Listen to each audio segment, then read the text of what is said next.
on Clearing the Clutter Inside and Out, we are talking about clearing spiritual clutter through closure. Do you constantly compare yourself to others, worrying that they are somehow better? Are you the one that people always ask for the latest gossip? Have you been saying that you're going to follow your dreams year after year, but something always gets in the way of that happening? Let's wrap up our month as we focus on getting closure.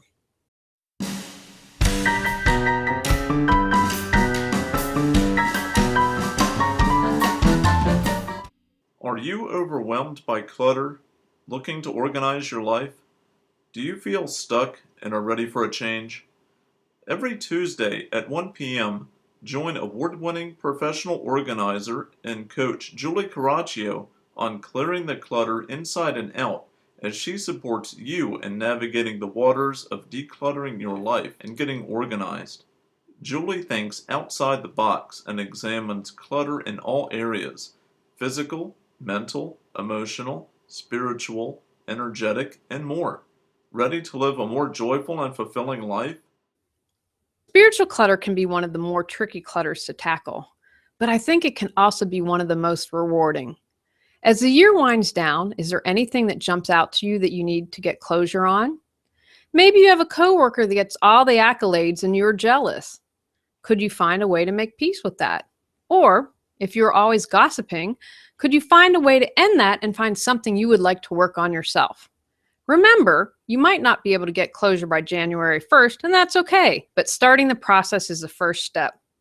Don't forget to check out all the episodes this month as they focus in getting closure in some way, shape, or form. I had a dream to be a screenwriter. When I lived in Los Angeles, I had interest in some of my scripts, but none ever sold. I felt like a failure for a long time because my dream didn't come true.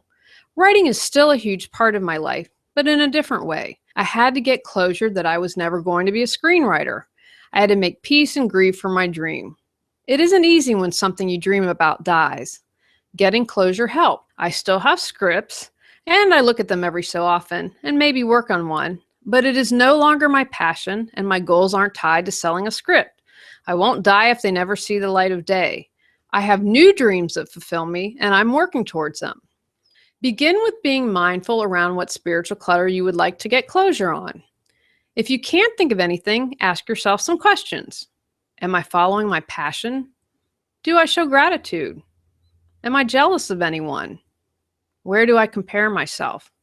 Start asking and then listen.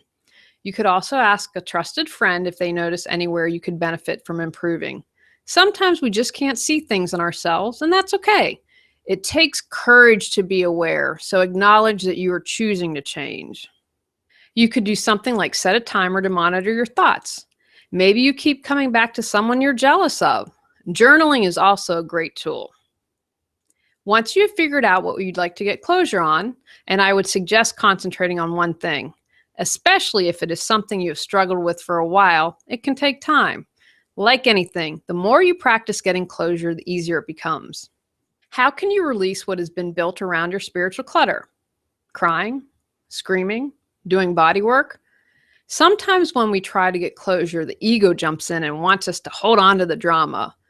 What do you need to acknowledge so you can release it? I have been asking my inner child a lot recently, what do you need to do? Sometimes it is simply being held and acknowledged that she's in pain. Are you feeling stuck? Does your mind always seem to go a million miles a minute? Can you easily navigate the ups and downs of life? The journey of 1,000 miles begins with one step. As a lifestyle coach, Julie supports you in your self-development and well-being by showing you how to declutter your life. She considers herself a CPO, Chief Possibility Officer, because our possibilities are endless. Ready to take the next step? Schedule a free 30-minute consultation. Learn more at reawakenyourbrilliance.com. As always, I encourage you to look at the layers. If you are jealous of someone, bring it back to yourself. Is there something in your life you're afraid of losing? If you're constantly comparing yourself, where did your feelings of inadequacy come from? If it was something a parent said to you, can you see it was someone else's opinion and not your truth?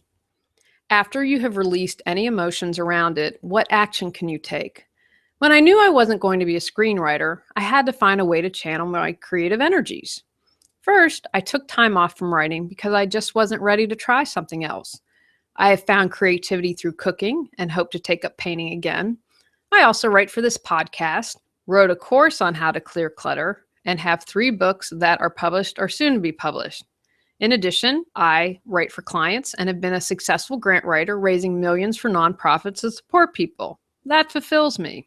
Possibly your action is to do nothing at first.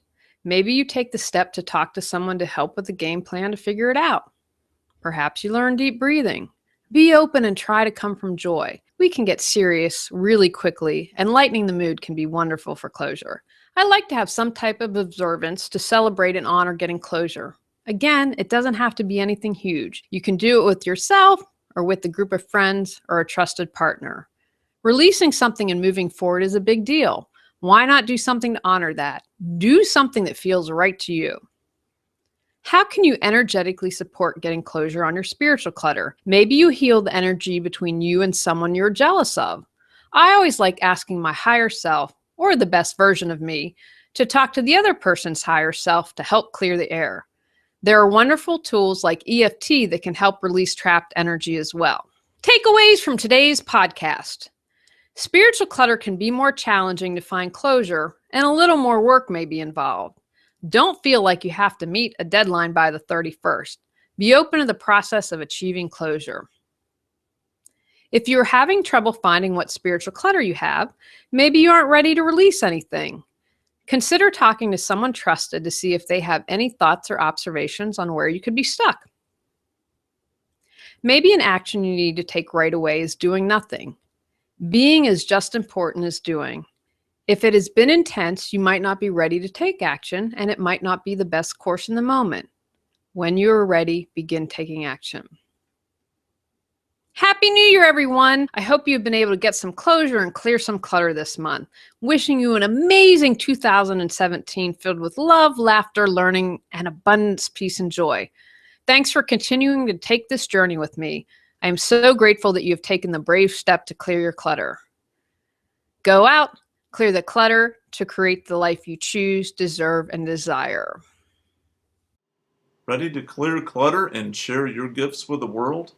The journey of 1,000 miles begins with one step, so what step will you take today?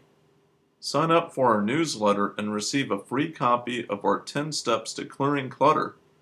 Julie Coraccio provides coaching, professional organizing and speaking, organizing classes, positive affirmations, and her unique How to Declutter Your Life course. Learn more at reawakenyourbrilliance.com. Subscribe to Clearing the Clutter Inside and Out and join us next Tuesday at 1 p.m.